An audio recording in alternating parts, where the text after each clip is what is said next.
This cognitive bias is going to give you cult-like customers. You don't create superfans by accident.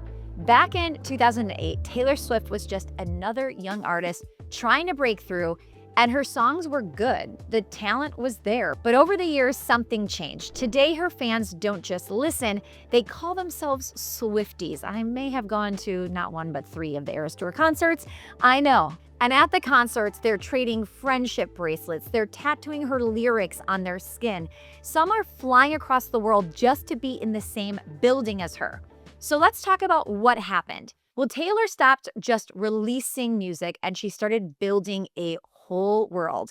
She hid messages in her lyrics. She dropped Easter eggs in her videos, made her fans feel like they were part of something only they could understand. And that's when things started to shift. The music wasn't just music anymore. It was theirs. And that's what's called in-group bias. When people feel like they belong, they stick. So if you're not intentionally using cognitive biases in your business, you are leaving massive loyalty and revenue on the table.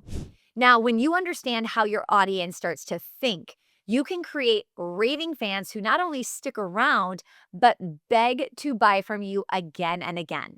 When you have clients buy over and over again, you can get off that marketing hamster wheel that so many business owners are on, that always makes you feel like you need more people. In this video, I'm going to show you the 4 most powerful cognitive biases to lean into, how to decide which one fits your brand the best, and practical ways to apply them starting this week. So bias number 1 is a confirmation bias. People love to hear they're right. So when your content reflects their thoughts back to them, whether it's how customers should be treated, or how business should be run, or how life should look, they are instantly trusting you because it's like you get them. You're in their head. If your ideal client is somebody who needs their air conditioner looked at, you can say things like, you shouldn't have to call 3 times just to get a call back. You shouldn't have to wonder if someone will actually show up today on time. You deserve a technician who treats your home with respect, explains what they're doing, and gets the job done right the first time. Your customer is saying, yes, absolutely, that is what I should be getting, right? And that all of a sudden is confirming their thoughts and beliefs. One of the worst things you can do when selling somebody is disagree with them. They actually say that the second you disagree, what do people do? They get defensive, right? So instead of getting defensive, you want to make sure you're agreeing. And the more you can take their thoughts and say them before they say them, the more you're going to build trust fast. When I do a training, every time I do one, I will have people say, oh my goodness, it's like you're in my head, right? Now, I've done my market research. I know my ideal client very well. I used to be her, right? So when I say certain things like your business might look successful from the outside, but behind the scenes, it's chaos and you probably aren't paying yourself what you should be. And I keep going on and on and on. You're like, yes, I am in the weeds all day. Why can't my team be doing this, right? And you start to think, wow, she understands me. You can also use this when you've made a mistake. So I hate when team members don't take accountability for their business, their company's mistakes. I don't know how many times I've heard the thing like, I'm just the front desk. I have nothing to do with that, right? It's like, listen, your company is messed up. You are the representative of your company. What you should be saying is, I am so sorry that happened. That's not okay. And we are going to fix that. The person on the other end is going, yes, thank you. You should. Versus, that wasn't me. That was Sally. Like I'm not in marketing. I don't know what happened, right? Nobody wants to hear that. Make sure you're training your employees on this so they understand. Don't butt heads. Don't get defensive. We actually want to find a way that we can agree. I'm telling you, that strategy alone will be a game changer when you start to implement it and teach the rest of your team to do the same. Bias number 2 is authority bias. So people trust people who look and sound like experts. So what credibility do you have to share? How many people have you served? How long have you been in business? Do you have any awards? Why do you think, right here, Why do you think right here I have two, actually I have a couple awards. I've got some here, I've got some there, I've got some here. Why do I have that? Because I'm showing you my authority. To say that we hit the Inc. 5,000 fastest growing companies in America, right? Some people are going to have thoughts like, wow, that sounds pretty good. That they must know what they're doing, right? So the more that we can bring up authority, right? The more people are going to say, okay, I think they can help me. So the question is, what authority do you have? Now, I will tell you this. We just bought something that had authority, right? They were the best with this specific position, and we put somebody from our team who holds that title into their program. So they were the best and the biggest in the country for this role. So I was like, okay, that sounds amazing. So we have our team member jump in that program. So number one, now that we see how many people are in there, we're like, this is definitely not the biggest room of these people. Good to know. Like we actually have a room bigger than that ourselves. Number two, we realized very quickly that our training was more advanced. Like we brought our person thinking, oh, they're going to teach us how to do this and get to the next level. And my team member is getting questions asked constantly. Like they're going to her for support. So my point, the reason I bring this up, authority biases work to sell people, but man, you better hold up to what you're saying. So if you're saying we're the biggest and we're the best, you better be. Because I'll tell you right now, we are absolutely not renewing in that program because they're not the biggest and they're not the best, right? They kind of bait and switched us a little bit. And here's the thing, maybe they think they're the biggest and the best because they haven't done their market research. You can't play the ignorant card, right? You've got to do your research. When you make bold claims, you better make sure you are the XYZ. So ask yourself, what experience does your team have? Create your own unique framework. This is what makes us different. My studio always says the APA way, right? It's our framework of how we run our studios. Maybe you can say over 300 five-star reviews. An example would be at Little Sprouts Academy, we don't just watch your child, we help them grow. With a licensed staff, research-based curriculum, and over a decade of experience, your child is in the hands of professionals who know how to nurture learning and confidence from day one, right? There's certain things in there that's going to get you to say, okay, perfect. Now, what's interesting is your person might not know what a licensed professional is, right? But for the most part, you hear that and you go, oh, okay, that sounds good, right? Don't get too crazy because instead of saying, you might say, we are NAS certified. People are like, what's that, right? It's not common knowledge, common language. So don't get too crazy and start naming all these weird abbreviations that people don't know. Make sure you're explaining it on a 5th grade level so people can look at that and actually go, oh, makes sense. Now, if I said, we made the Inc. 5,000 list, some of you might be thinking, I don't know what that means. Like that means nothing to me, right? So why do I always say we made the Inc. 5,000 fastest growing companies in America? You don't need to know who Inc. is to know that if we were named the top 5,000 fastest growing companies in America, that is a 5th grade reading level, right? Everybody should be able to understand what that means. So be very strategic when you use authority bias. One of my pet peeves with authority bias is when people say things like, we have over 105 years of collective business experience between our team. That means nothing. So if you have 27 people on your team, that's not that much experience, right? So really ask yourself, what is something that means something to the people I'm serving? What will they want to know? What will they want to hear? Showing off your reviews, awards, the number of clients you've served or worked with, that is going to give you credibility. So maybe you've only been in business a year and a half, and that's not that credible to show a year and a half in business, right? It's amazing. We know how hard it is to make it a year and a half, but to a normal consumer, they're not thinking that that is that credible. So you may not share how long you've been in business, but you might have worked really hard for those 72 5-star reviews and you want to shout that out. So play to your advantage. You do not need to bring up everything. Just find the angle that makes you the authority. Now, I have a training on executive presence, and that is another way to grow authority. Sometimes authority also comes not just by what you say, but sometimes how you show up, the perception of what you've got going on. I got a training on executive presence you may want to check out, and I'll link in the description. But sometimes just the way you show up, present, talk, right? That confidence. It's going to give you this authoritative vibe. I will never forget. I walked into an Uber and I was on the phone. I kind of just like smiled. He's like, Stacy? I'm like, yep.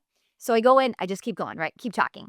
And then I hang out and I'm like, is it okay that I'm on the phone? He's like, yep. So I'm going, I'm talking, and I hang up and he goes, can I ask what you do? And I said, oh, I'm a business consultant. And he said, ooh, I knew you were something big because you came in and I immediately knew like this girl's got stuff going on. And he's like, I knew you were somebody important. It's so funny because I walked in on a phone, had a simple conversation, but just my demeanor, just the way that I showed up, right? The way that I was speaking, the urgency in my voice, he knew. So don't think authority has to be fancy awards. It doesn't. When you speak with confidence, it comes across. Now, if you want that extra training, we'll link it in the description. Number 3 is in-group bias. People want to belong. Create a name for yourself or an identity. So one thing, when I created Well-Oiled Operations, and people were saying, create an identity, have them wear merch and stuff with your logo on it. And I'm like, are people gonna wear a shirt that says Well-Oiled Operations? Like, just not seeing it, right?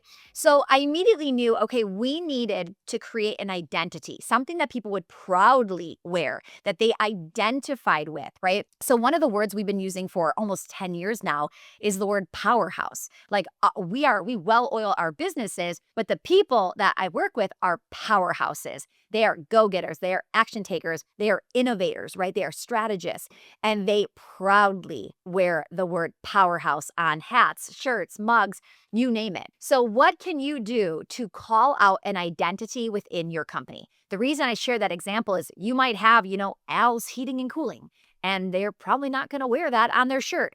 But what could you do to form an identity that they would be proud to wear? And what I love about this is you've got brand ambassadors proudly wearing your logo, the name, whatever, all over town, right? The amount of people that will say, oh, that's so cute. Where is that from? Or what does that mean, right? And people are literally describing what a powerhouse is and that they're in our mastermind and all of the things. My studios do this very, very well. They've got bumper stickers. Like if I drive into a Target, I guarantee you the Target in my city where my studio is, somebody has my logo on their car. I am 1000% positive. There might even be a few in that parking lot. If I drive through a subdivision, there's yard signs with our logo on it. So the more you can give them the opportunity to feel like they belong, to feel like they're a community member, these are walking brand ambassadors who want to shout you out from the rooftops. Also, feature and shout out your members. So let them be the hero of the story, not just you. So instead of we're so great or let me show you what we do, right? Start sharing about them and what they've done. So maybe that's like student of the month or featured client, or you're sharing their before and afters on your Instagram, or user generated content. You're getting them to post, but you're resharing, retagging. Think about what you can give them. Maybe they get private features, special access, different perks, different merch that's only for them. Disney does this so well. If you are an annual pass holder, there are a lot of perks like discount on merch, special merch that is just for you, special hours that is just for you. There are all these little things that you will get because you are an annual pass holder. And trust me when I say these people, I know many of my friends that hold these passes and they do feel like they are a part of a club. And they can't believe they get to stand in this crazy long line to get this one random sweatshirt that nobody else gets but them, but they still are paying extra for it. It really is such a great idea that feels like such a win-win for everybody involved. This might feel hard to get it going because you might have called your community something once and it didn't pick up. You have to do this over and over and over. So one of the ways that we do it is a lot of times we will actually launch merch and give it away, versus if you start charging right away, they don't identify with it, they don't know what it is. But the more you keep saying, hey, powerhouses, welcome powerhouse, you give them a powerhouse mug, right? They start to build up that identity. So what can you do to maybe launch this? Maybe you've got a contest involved where that word or phrase is going to be in it somewhere and they have to repost on Instagram and tag 3 people or whatever it is. But how can you get them to start to adopt this new community? Now, understand it's going to take a little bit of time. I'm sure the first time they said Swiftie, right, it didn't really hit, versus over and over and over, more people started to identify. Bias number 4 is a consistency bias. So we want to turn casual customers into lifers. Once somebody publicly commits, likes, comments, shares, joins, the more they're likely to stay loyal. So you want to start to encourage what we call micro commitments. What are some small asks that feel easy to say yes to? This might be a simple drop an emoji in the comments if you agree. DM me the word ready and I'll send you the checklist. If you posted on Instagram right now and you said, tell me your biggest, deepest, darkest secret, go. People don't want to respond. If you say, tell me if you've ever struggled with this, drop a yes in the comments. Comments blow up. Number 1, you're telling them exactly what they have to do. They don't have to think about it, right? Number 2, the second somebody posts yes, because it's just the word you've said, now all of a sudden everybody else starts jumping in because everybody else is doing it, right? It's showing consistency. And people want to feel like they're fitting in. Most people do not want to stand out because they're afraid of standing out in a bad way. Once somebody's commented yes, right, they're subtly declaring, I'm in. So help them get started by making it super easy for them to participate. This is why things like polls are also really good because it's very easy to hit that button and keep moving on. You'll also want to highlight past engagement. So use phrases like, if you've been following me for a while, right? It's telling people follow me for a while. You've already taken the first step by downloading our free resource. Now here's what's next. Restating that past engagement reminds them, hey, you've already been doing this. Let's keep going. You can also create public recognition. So tag or shout out engaged followers. Huge thanks to, and then tag them, for showing up in our challenge every day last week, right? Maybe you tag 5 people. People love the identity reinforcement. So I'm the kind of person who engages, who learns, who grows here. So if I'm looking for my ideal client, I may be saying things like, if you're an action taker, a go-getter, a powerhouse, right? You're either going to identify with those words or not identify. So what I'm doing is really truly attracting and repelling. I'm not trying to trick everybody into saying yes. I'm trying to show you, do you like this or do you not like this? Like either or, right? Attracting and repelling are both important in your business. So use those identity words to figure out who identifies with it, and that will help you attract like-minded people. You can also use progress-based language. So again, you've already completed the vision clarity worksheet. Now let's talk about your dream calendar. You joined our list, attended the masterclass. Now it's time to get to work. These steps build momentum and keep them coming back. So the question is, which bias should you lean into?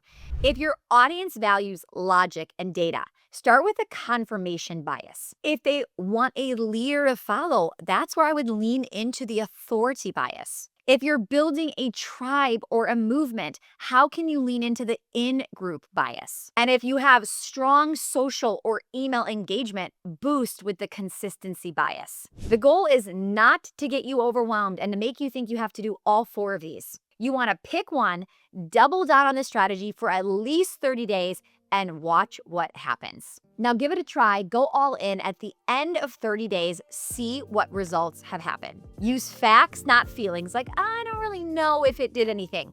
Go check your email or go check your social stats. Let's get some facts here. Let's get some data. What are we noticing? Did engagement improve? Did open rates improve? See what actually happens. Now, if it worked, do not jump to bias number 2. If it worked, go back and double down even more. The more you can rinse and repeat strategies that are working, the more your business is going to take off. Once you fully maximize one of the biases, then absolutely come back and say, how can we put another one in place?